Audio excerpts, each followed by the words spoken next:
han tomado en cuenta las posibles segundas vueltas. Estos cuadritos para que nos ayuden y a ustedes también les ayuden para la opinión que estamos recibiendo. Si la segunda vuelta fuera entre Luis Arce y Fernando Camacho, ganaría Luis Arce con el 41.9% y Fernando Camacho se quedaría con el 35.5%, sería presidente Luis Arce.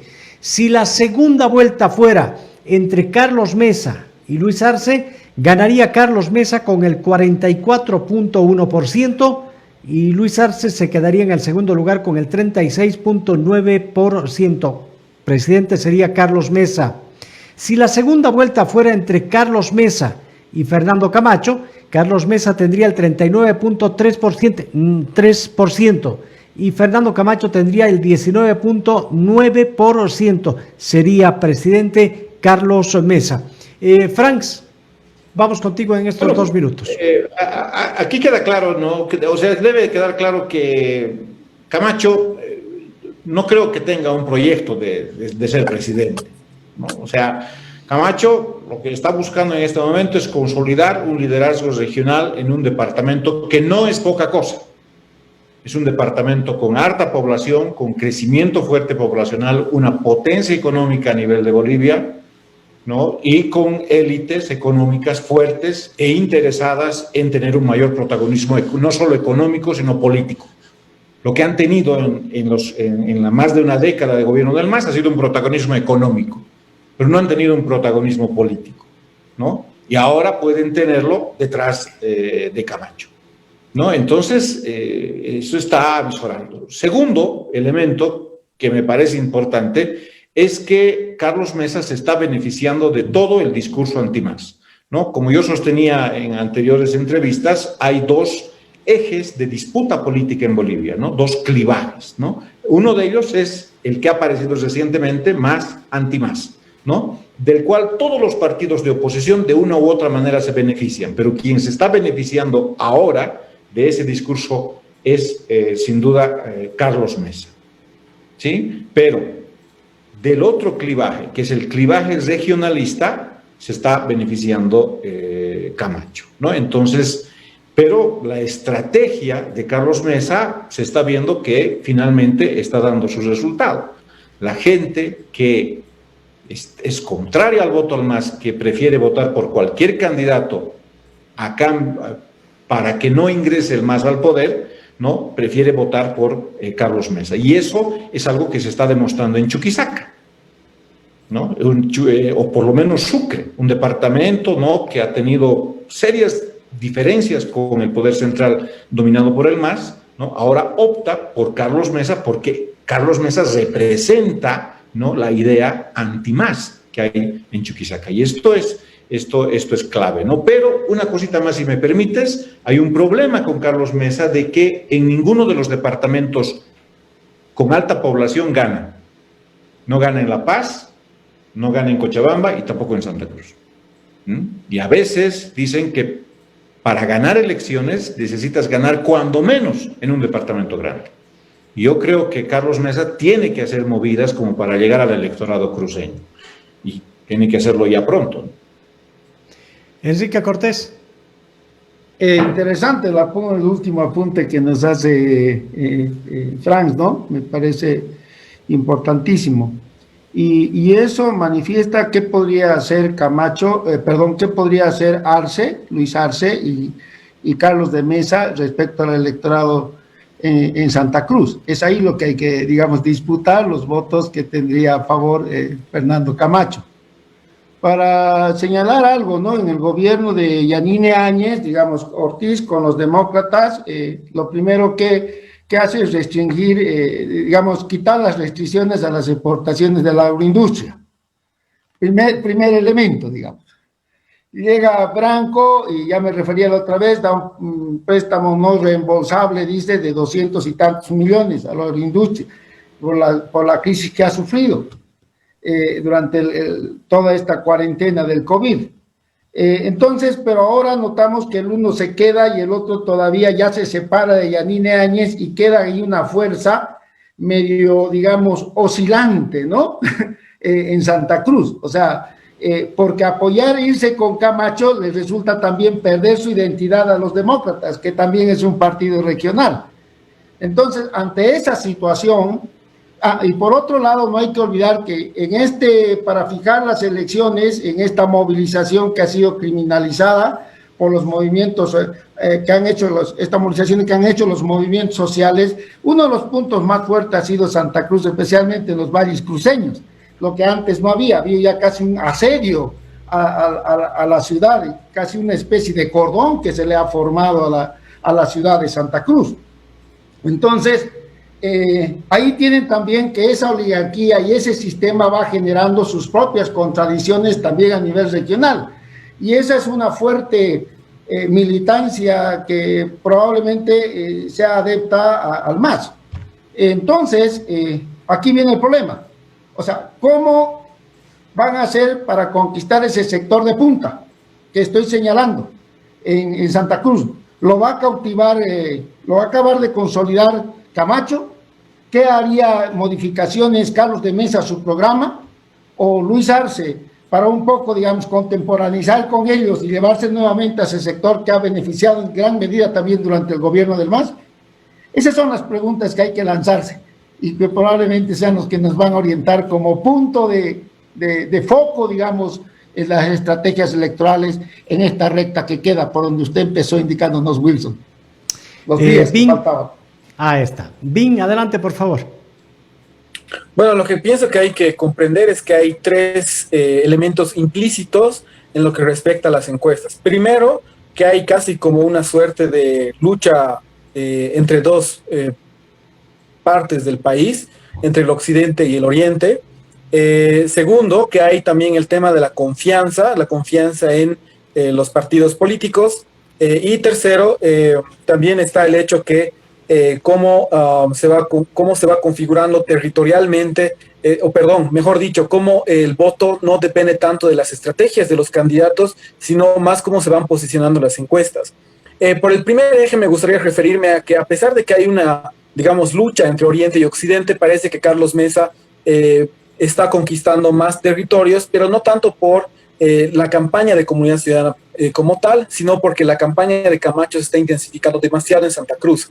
En segundo lugar, si hablamos sobre la confianza en el sistema político, que como lo hemos visto, está erosionada, lógicamente que primero recorre un prejuicio desde Occidente hacia candidatos de Oriente, no vamos a indagar mucho en aquello, pero segundo, que obviamente cuando comparan, como bien mostrabas Wilson, un candidato de Occidente, por ejemplo, como Carlos Mesa versus Luis Fernando Camacho, no tienen porcentajes muy altos, pero la diferencia también entre ambos es enorme. Aquí ya podemos ver que hay un prejuicio muy grande en Occidente con candidatos de Oriente, pero además seguramente tiene que ver con el perfil de Camacho, que a pesar de ser un outsider parece ser muy inexperto en política. Tercero, no sé si dependa mucho de las estrategias de los partidos en las próximas semanas, porque me parece que se va consolidando el voto útil de nuevo. Entonces, me parece que cualquier acción que vaya a tomar Luis Fernando Camacho en las próximas semanas no va a tener ninguna relevancia en la consolidación del voto para el 18 de octubre, porque creo que este tipo de encuestas, yo discrepo totalmente con lecturas que dicen que hay ciertos amarres entre empresas encuestadoras y partidos políticos. Este tipo de encuestas tienen consecuencias políticas, es decir, las consecuencias políticas, obviamente, como vemos aquí, es que se direcciona el voto hacia, no importa, el MAS y Comunidad Ciudadana, o bien para Comunidad Ciudadana, eso no importa, pero que sí va consolidando un voto útil como en octubre del 2019. Creo que esos tres elementos deberían decirnos ya que lo que va a darse en el 18 de octubre es una competencia entre el MAS y Comunidad Ciudadana, entre nadie más. Creo que el señor Camacho, como bien decía Franz, es un liderazgo regional, pero dudo también que pueda hacer mucho en la Asamblea, más bien quiero decir, creo que ahora con un papel muy determinante en lo que respecta a la Asamblea Legislativa.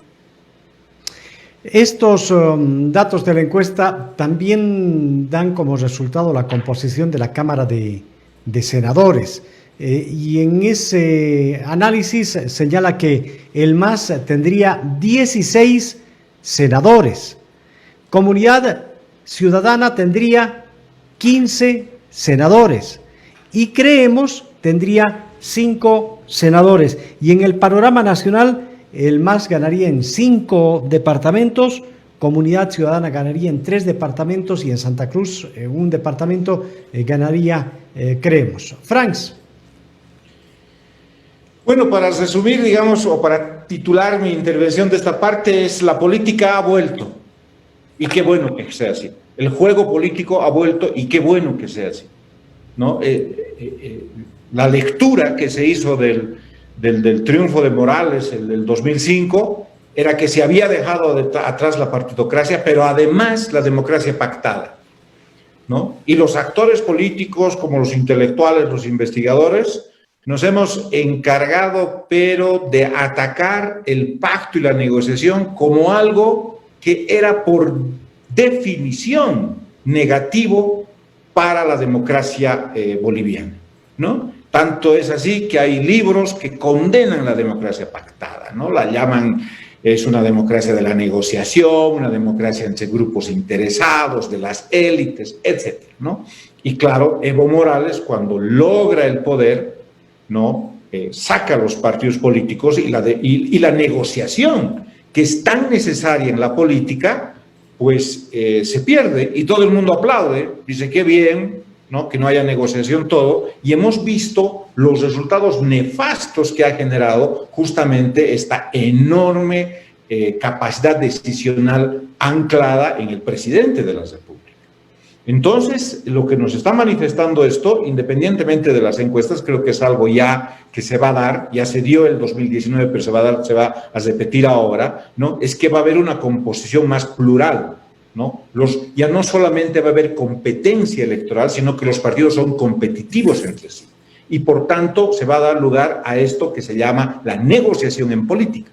Y la negociación política es esencial para la democracia. Por lo tanto, a mí me parece fundamental eso. Entonces, habrán seguramente dos escenarios muy interesantes de negociación política. Por un lado, Estado y movimientos sociales, que son un espacio de definición política muy importante, no institucional es cierto, pero muy importante, y por otro lado, el espacio de la definición política en el Parlamento, en la Asamblea Legislativa Plurinacional, que también es importante. Por lo tanto, bienvenido sea. Qué bien que haya vuelto la política a Bolivia, y eso lo va a hacer con el próximo gobierno, y me parece fantástico. Enrique. Bueno, hace momento hice referencia a la coyuntura de 1978 al 80. Ahora tendría que ser referencia del 82 al 85. No, también, o sea, no tanto por entrar en debate con Franco, que somos muy amigos, sino para que la opinión pública que nos escuchen tomen en cuenta el uno y otro criterio, que yo cabalmente no lo comparto, pero lo voy a señalar. Se llega tanto en el 82-85 que el gobierno de Hernán Siles se fue bloqueado por las distintas otras representaciones políticas, por los partidos políticos con representación parlamentaria en el legislativo. Entonces se llegó a un bloqueo. Cualquier política que quería ejercitar un ministro inmediatamente era, digamos, interpelado, venía su censura y etcétera. Y luego muchos proyectos no caminaban y llegamos a un estado de ingobernabilidad tal que Hernán Siles tiene que acortar su mandato porque ya no puede responder a la crisis política y a la hiperinflación como crisis económica, que son condiciones ahorita de la crisis económica, es muy seria, y eso lo conoce más Frank, ¿no? Que es de formación de base también economista, ¿no? Entonces, lo que se nos viene hacia adelante.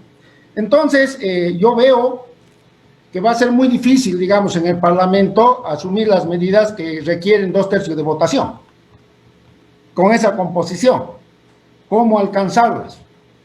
En la Cámara de Diputados también.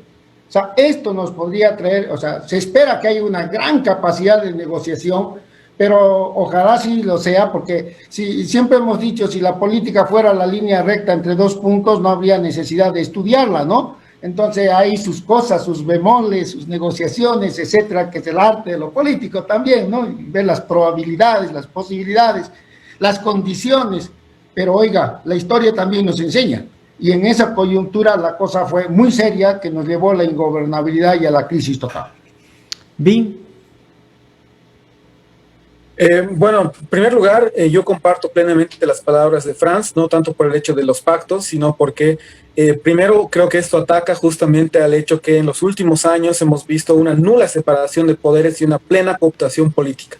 ¿A qué me refiero? A que a nombre de un proyecto político que tenía mayoría en la Asamblea Legislativa, el órgano ejecutivo podía prácticamente intervenir en el legislativo, pero también en el electoral, como hemos visto en las últimas elecciones, y eso obviamente favorecía un clima de hiperpresidencialismo, es decir, las decisiones concentradas en el presidente.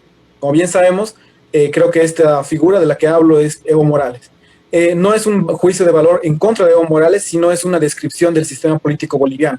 Ahora, tenemos que ubicar, cuando hablamos de la composición de la Asamblea Legislativa en la Cámara de Senadores, que hay tres proyectos políticos sumamente distintos y que, por tanto, el proyecto que está en el medio, es decir, creemos que tiene la posición privilegiada de definir muchas más cosas, es un proyecto que en realidad siempre ha sido mucho más pragmático. ¿Por qué? Porque creo que al estar primero en contra del MAS, que es obviamente un partido que representa muchas cosas para los cruceños, por otro lado también está frente a justamente Carlos Mesa, que se concibe en Santa Cruz como alguien centralista, aunque yo no entiendo muy bien por qué, porque se me hace que, bueno, al menos el programa de Comunidad Ciudadana plantea, por ejemplo, un pacto fiscal. Ahora, obviamente, de este proyecto de Creemos se plantea una federalización, que es un estado, digamos, un poco más extremo que la plena autonomía, como bien lo planteaba el MAS, aunque no consolidada por el MAS, por justamente la concentración de recursos en el nivel central, pero creo que con matices podríamos ver ahí, ya en lo que respecta a la composición del Estado, tres proyectos políticos distintos. Ahora, lógicamente, de lo que se trata también es que no porque Creemos esté en contra del MAS ahora, significa automáticamente que creemos es una oposición plena al MAS en la Asamblea Legislativa. El proyecto político cruceño ha sido muy beneficiado por el MAS en los últimos años. Tiene que ver también con una conservación del poder del MAS para expandir, digamos, su hegemonía. Lo mostraba el MAS con los agros, por ejemplo, con la expansión de la frontera agrícola, o bien cómo permitía que las élites locales cruceñas se alíen con transnacionales para expandir su hegemonía.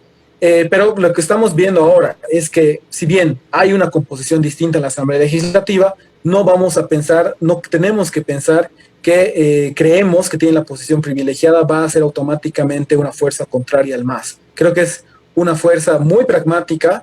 El hecho que Creemos tenga un acercamiento muy notorio con el populismo de derecha ya nos dice algo. También en esta encuesta se han mostrado resultados por departamento y estos resultados son